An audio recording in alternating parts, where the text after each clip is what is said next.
Grande parte do que hoje chamam de maturidade, sucesso e força, talvez seja apenas uma forma sofisticada de aprisionar a mente.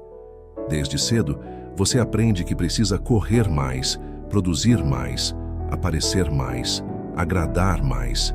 Precisa ser forte o tempo inteiro, ter resposta para tudo, opinião sobre tudo, presença em todo lugar. E sem perceber, começa a viver para corresponder a expectativas que nunca escolheu de verdade. O mais perigoso é que essa prisão não parece prisão. Ela parece virtude. A exaustão virou dedicação. A ansiedade virou responsabilidade. A necessidade de aprovação virou sociabilidade. O medo de ficar para trás virou ambição. E assim, muita gente passa anos obedecendo padrões que o mundo aplaude, mas que por dentro só produzem confusão, dependência e vazio. É por isso que certos conselhos são tão desprezados, não porque sejam fracos, mas porque libertam. Eles desmontam hábitos mentais que mantêm a pessoa ocupada demais para perceber o quanto se distanciou de si mesma. Você vai entrar em contato com ideias que a sociedade ignora justamente porque elas tornam a mente menos manipulável, menos ansiosa e mais livre. E tudo começa com algo simples, mas profundamente poderoso. Nem toda resposta merece nascer. A sociedade ensinou você a reagir rápido, a devolver na mesma moeda, a se explicar diante de qualquer crítica, a provar valor sempre que alguém provoca, duvida ou tenta diminuir aquilo que você é. E no começo isso até parece força, parece presença, parece inteligência. Mas na prática, esse impulso de responder a tudo só revela uma mente que ainda não aprendeu a escolher onde colocar a própria energia. Nem toda provocação merece a sua voz. Nem toda crítica merece a sua defesa. Nem toda conversa merece a sua lucidez. Há pessoas que não querem diálogo, querem reação, querem acesso ao seu equilíbrio, querem puxar você para um terreno onde a desordem delas também vire a sua. E toda vez que você responde por impulso, entrega exatamente o que elas queriam, o seu centro. O silêncio consciente não é fraqueza, é domínio. É a capacidade de perceber que responder tudo é continuar preso a tudo. Uma mente forte não é aquela que sempre tem uma resposta pronta. É aquela que sabe quando uma resposta diminuiria a própria paz. Muita gente se destrói tentando ter a última palavra. Tenta corrigir quem não quer entender. Tenta vencer discussões que nunca foram honestas. Tenta se defender de julgamentos que já nasceram prontos. E nessa batalha inútil, vai se afastando da serenidade. Amadurecer também é isso. Perceber que nem todo pensamento precisa virar frase. Nem toda irritação precisa virar confronto. Nem toda presença precisa ser confirmada pelo barulho. Existem momentos em que a resposta mais poderosa é não oferecer a sua mente como palco para o caos dos outros. E quando você entende isso, começa a perceber outra armadilha ainda mais silenciosa, a necessidade de se explicar para quem já decidiu não compreender. Uma das formas mais silenciosas de desgaste mental é a necessidade de se justificar o tempo todo. Justificar escolhas, limites, mudanças, silêncio, ausência, prioridades e até a própria forma de viver. Você começa tentando ser entendido, mas termina entregando sua paz a pessoas que, no fundo, nunca quiseram compreender você de verdade. Nem toda incompreensão é um mal-entendido. Em muitos casos é uma decisão. Há pessoas que não escutam para entender, escutam para julgar, distorcer, reduzir ou encaixar você na imagem que já criaram. E quanto mais você tenta se explicar, mais se afasta de si mesmo, porque passa a viver em função da leitura errada de quem já fechou o coração para a verdade. Isso exige coragem para aceitar algo incômodo. Nem todo mundo merece acesso às suas razões mais profundas. Nem todo olhar merece explicação. Nem toda crítica merece esclarecimento. Há momentos em que insistir em ser compreendido é apenas outra forma de continuar preso à aprovação. E uma mente livre começa a nascer quando você percebe que a sua verdade não precisa ser validada por quem só se sente confortável quando consegue controlar a sua imagem. Existe uma paz rara em parar de se defender diante de julgamentos previsíveis. Existe uma força muito limpa em dizer menos, sustentar mais e seguir sem carregar o peso de convencer quem não quer ver. Porque a liberdade não começa quando todos entendem você. A liberdade começa quando isso deixa de ser uma necessidade. E quando você solta essa necessidade, uma nova percepção aparece. Talvez boa parte da sua exaustão também venha da tentativa de estar presente em tudo, o tempo todo. A sociedade faz você acreditar que estar em tudo é sinal de importância. Estar por dentro de tudo, responder tudo, acompanhar tudo, opinar sobre tudo, aparecer o tempo todo. Como se a presença constante fosse prova de valor, como se desacelerar fosse atraso, como se afastar um pouco fosse fracasso. Mas uma mente em paz não nasce do excesso de presença, nasce da escolha. Nem tudo merece a sua atenção, nem tudo merece o seu tempo, nem tudo merece entrar no seu campo mental. Há convites que drenam, há ambientes que confundem, há conversas que só espalham ruído. E ainda assim, muita gente continua dizendo sim para tudo, com medo de parecer ausente, desinteressada ou irrelevante. Só que, no fim, quem tenta estar em todo lugar quase nunca consegue estar inteiro dentro de si. Esse é um dos vícios mais aceitos do nosso tempo, a compulsão de participar. Participar para não ser esquecido. Participar para não perder nada. Participar para sentir que ainda pertence. Mas o preço disso quase sempre é alto. A mente fica fragmentada. A atenção perde profundidade. O silêncio interno desaparece. E aquilo que realmente importa começa a ser sufocado pelo excesso de estímulo. Aceitar não participar de tudo é um ato de inteligência emocional. É entender que se preservar também é crescer. É perceber que nem toda conexão aproxima. Muita coisa apenas dispersa. Há momentos em que sair da roda não é isolamento, é lucidez. É respeito pela própria energia. É maturidade para reconhecer que presença sem propósito só produz cansaço. E quando você começa a se retirar do que só consome a sua mente, uma pergunta mais profunda aparece. Quantos dos seus desejos realmente nasceram em você? Pouca gente para fazer essa pergunta com honestidade. Aquilo que você quer nasceu mesmo dentro de você ou foi colocado aí aos poucos? Porque viver em sociedade também significa absorver desejos prontos.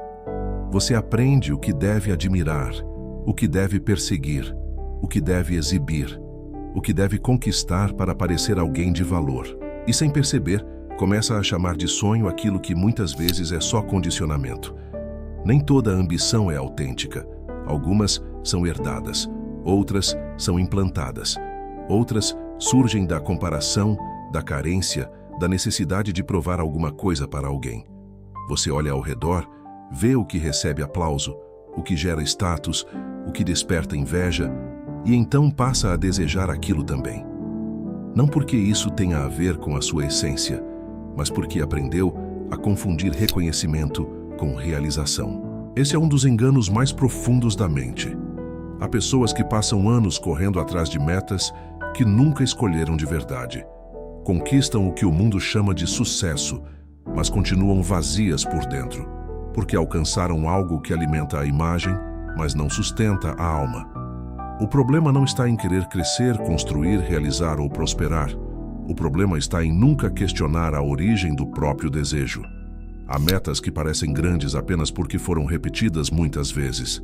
Há objetivos que parecem nobres apenas porque são socialmente admirados.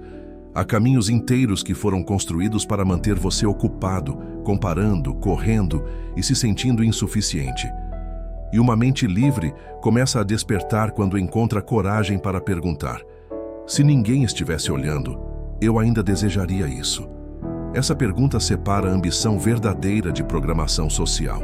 Separa propósito de performance. E quando você começa a perceber isso, também entende por que tantas pessoas vivem exaustas. Elas não estão apenas trabalhando por algo. Estão tentando sustentar uma identidade construída para impressionar os outros. E quando a identidade entra em cena, outra prisão aparece com força. A necessidade de estar sempre certo. Existe uma prisão mental que quase sempre se disfarça de inteligência, a necessidade de estar certo o tempo todo. À primeira vista, isso parece firmeza, parece lucidez, parece força de caráter, mas na prática, muitas vezes é apenas ego com medo de perder espaço.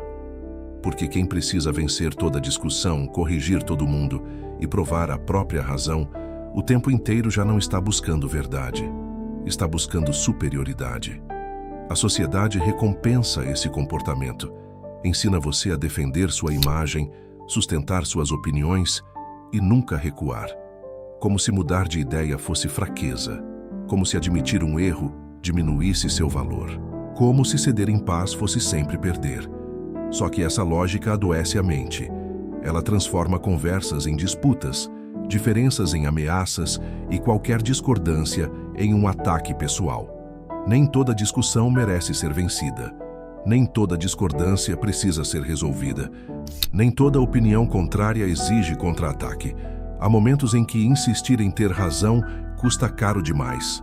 Custa leveza, custa silêncio interior, custa energia, custa paz. E o mais irônico é que, muitas vezes, mesmo quando você vence no argumento, perde em serenidade.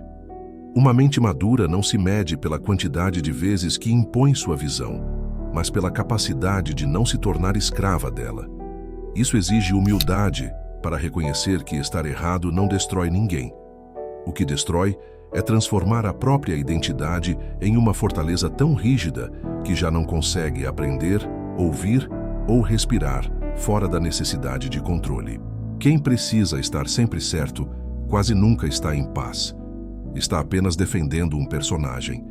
Soltar essa compulsão não significa aceitar tudo, concordar com tudo ou abandonar discernimento. Significa parar de tratar cada diferença como guerra.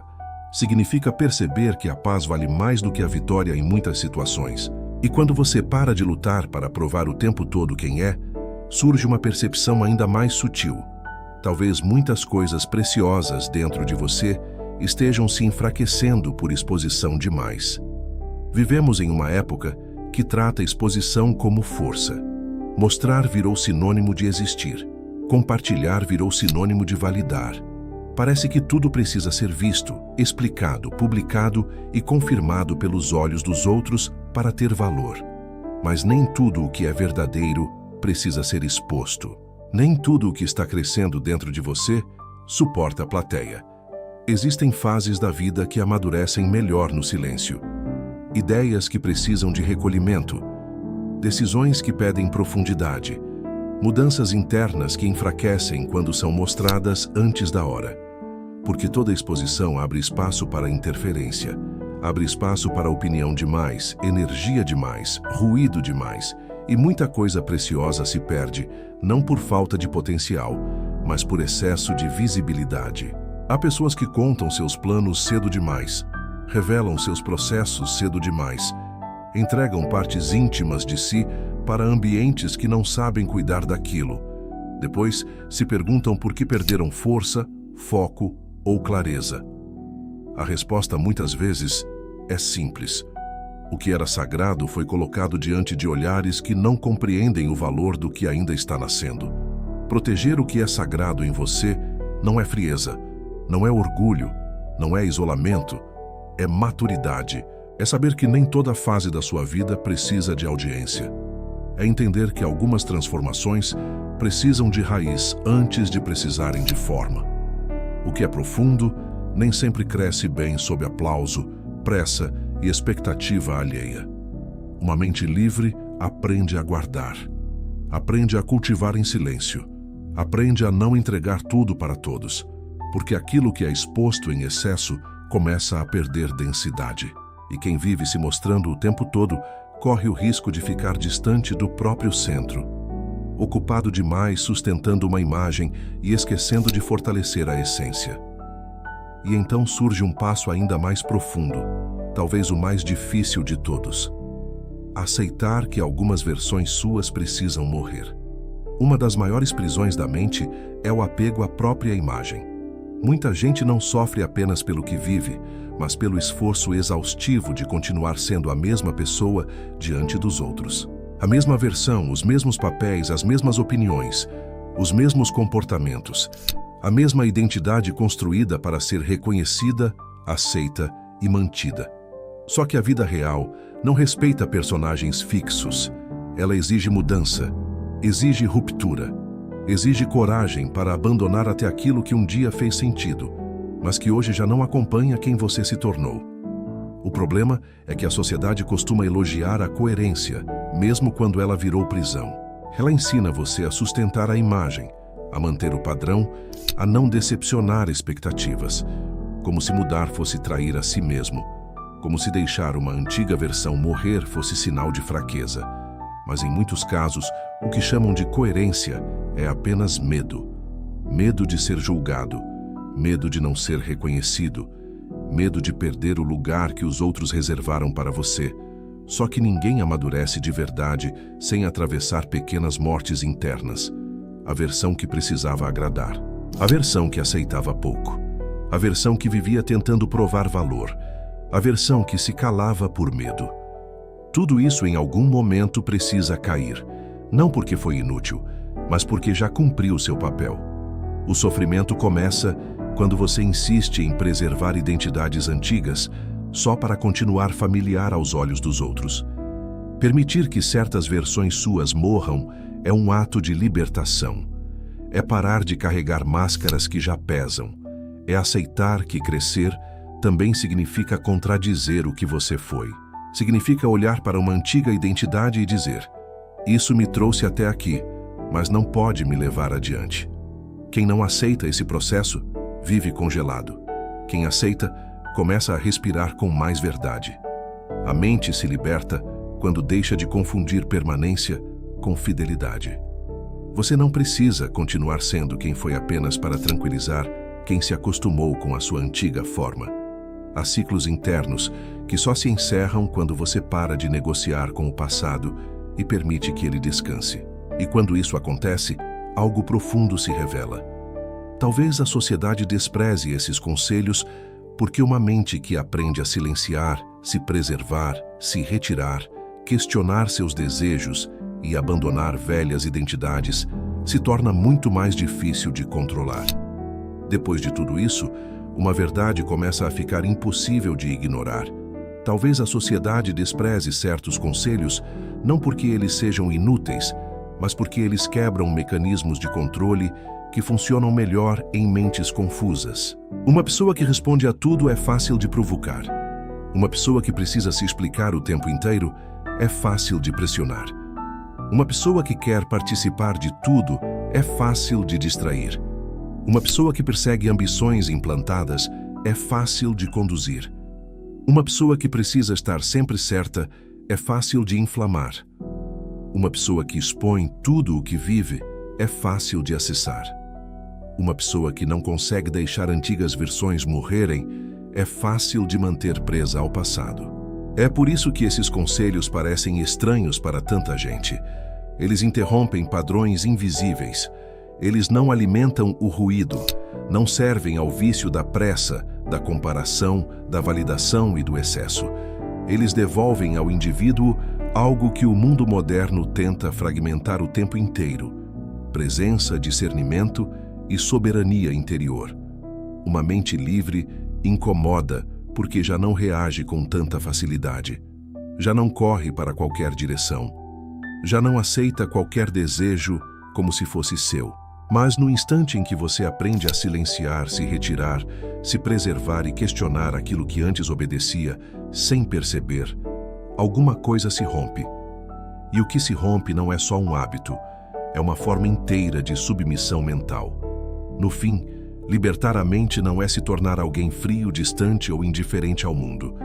É parar de viver no piloto automático. É olhar com honestidade para dentro e perceber quantas ideias, medos, desejos e comportamentos foram aceitos sem questionamento, como se fossem seus, quando na verdade só foram absorvidos pela repetição. Talvez a grande virada da vida não aconteça quando você conquista mais, aparece mais ou convence mais gente. Talvez ela aconteça no instante em que você percebe que não precisa mais participar de tudo, responder tudo, provar tudo e sustentar tudo. Talvez a paz que você procura não esteja em vencer o jogo, mas em enxergar que ele foi desenhado para manter sua mente ocupada demais para se conhecer de verdade. Porque uma pessoa livre não é aquela que faz tudo o que quer. É aquela que já não é arrastada com tanta facilidade por impulsos, pressões e expectativas que não passaram pelo crivo da consciência. Ela escolhe melhor o que sente, o que alimenta, o que aceita, o que revela, o que deseja e o que deixa para trás. Que essa escolha muda completamente a qualidade da vida interior. É por isso que esses conselhos libertam. Eles devolvem silêncio para uma mente saturada, devolvem critério para uma mente dispersa, devolvem centro para uma mente acostumada a viver para fora. E quando isso acontece, o mundo ao redor pode até continuar barulhento, exigente e apressado, mas dentro de você começa a nascer uma ordem que já não depende da aprovação de ninguém. Talvez você não precise se tornar mais alguma coisa. Talvez precise apenas remover o que foi colocado sobre você. O excesso de medo, o excesso de ruído, o excesso de personagens, o excesso de obediência ao que nunca teve a ver com a sua verdade. E quando essas camadas começam a cair, a mente não se torna perfeita. Ela se torna real, mais leve, mais lúcida, mais sua. No fim, a liberdade mental não chega fazendo barulho. Ela chega quando você percebe que já não precisa mais correr para ser aceito, discutir para existir, se expor para ter valor ou se prender a antigas versões para continuar pertencendo. Ela chega quando você volta a si. E talvez esse seja o conselho que a sociedade mais despreza. A sua mente começa a se libertar no momento em que você para de obedecer tudo aquilo que nunca escolheu. Se essa reflexão trouxe valor para você, inscreva-se no canal e permaneça por perto. Cada vídeo que você assiste, cada comentário que você deixa e cada interação que você faz ajuda muito mais do que parece. Isso mostra que esse tipo de conteúdo merece continuar existindo, crescer e alcançar novas pessoas. E mais do que números, o que realmente importa é saber que existe gente caminhando junto, refletindo junto e construindo esse espaço com presença real. Então, quero te convidar não só a se inscrever, mas também a participar. Me conta nos comentários o que esse vídeo despertou em você. Eu vou gostar muito de te encontrar nos próximos.